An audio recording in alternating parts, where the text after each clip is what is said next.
All right, how's it going, everyone? So, a couple months late to this video, but this is the I-17 rail bridge going to Metrocenter. So, this is the expansion of the Phoenix Light Rail, which is ending at Metrocenter. The Metrocenter site is currently planned to be rebuilt because the mall did close, and there's going to be a mix of residential, commercial, and I believe some offices mixed in, but the plan you can find online for it. A lot of infill development is pretty much what's going on for housing there. So this video is going to show the install of one of the girders, and you'll see that on the other side and later on in this video. But a little bit lengthy. If you can go through all the B-roll here, I will have some timeline of if you just want to skip the B-roll and go into me talking, or skip me talking and just watch the B-roll. That will all be in the bottom there. So hope you all enjoy the video.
Alright guys, Spencer with CFSM Media here. Hopefully you guys can hear me. I'm going to have to replay this clip here to make sure, because I didn't bring my mic out.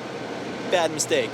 You saw some of the B-roll there. So what they're planning on doing here in just a little bit is getting the new beam crossing the frontage road here. So what that's going to do is link the whole section. And then they have a little piece over there by Outback Steakhouse that they're going to need to fix, or not fix, but add on later. But they're just trying to get everything wrapped up for Monday. So this beam, once that's installed, they're gonna have room to work over there, finish it up to where the ramp is for the light rail. But they just have to get the bridge piece over I-17 done by early Monday morning. If they don't, then it's bad. That means, well, I mean, luckily it's MLK Day, but I mean, people still have to go to work. But a lot of people have time off right now. But either way, that's all getting set up behind here. So we're gonna go ahead and watch that, get some time lapse of that. Should be some cool stuff.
Okay, so I might be wrong, and any of you guys who are civil engineers, tell me about how wrong I am in the comments below.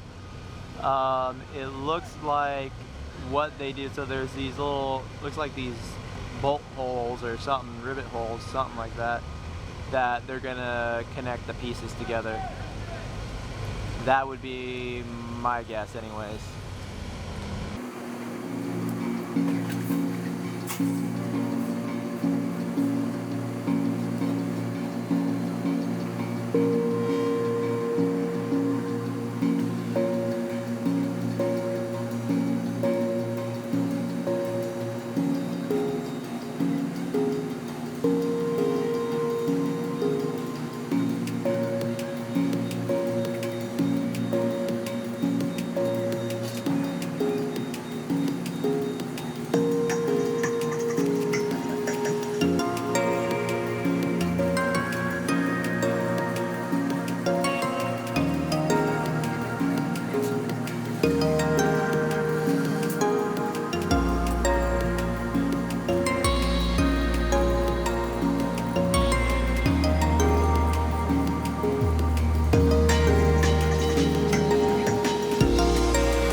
Oh, and the other thing you guys will see here is I was correct about the bolt holes. Those are bolt holes, so they're gonna basically connect those pieces together. And then eventually there's gonna be some concrete added, and that concrete, it's gonna be like a concrete deck for the train tracks that are gonna be there for the light rail. But that's gonna come at a later date. This is just the, hey, it's crossing the freeway.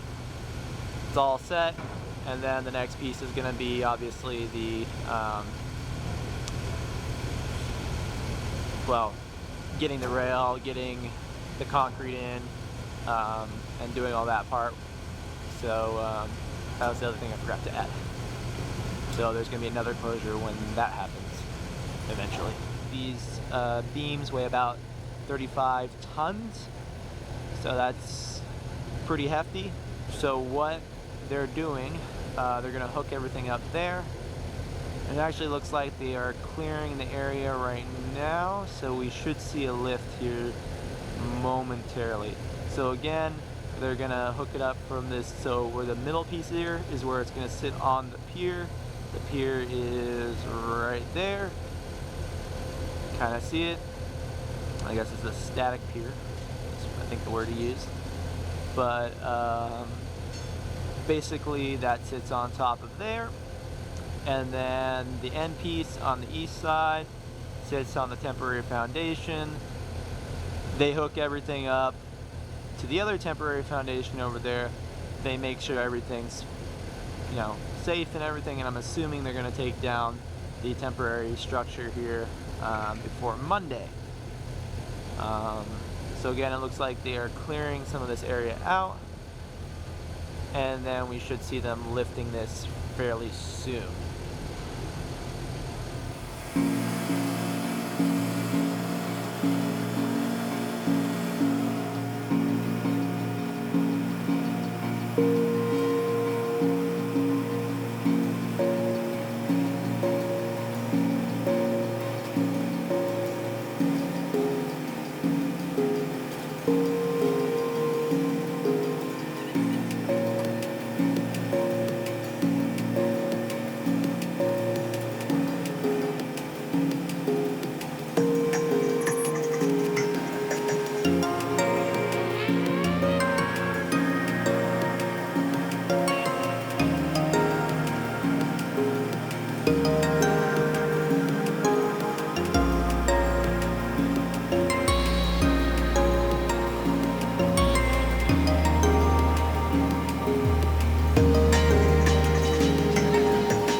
All right, everyone, I hope you enjoyed that video. So a little bit longer format, but I really wanted to show the timeline of them taking the new girder off of the truck and then raising it into the piers. Now there were temporary piers, obviously, like I showed you in the video, so they could connect the bolts up, and then that becomes one continuous span from permanent pier to permanent pier on either side of I-17. So there's basically two piers on the frontage road on either side of I-17, north and southbound. So and then, as I said, the one continuous span.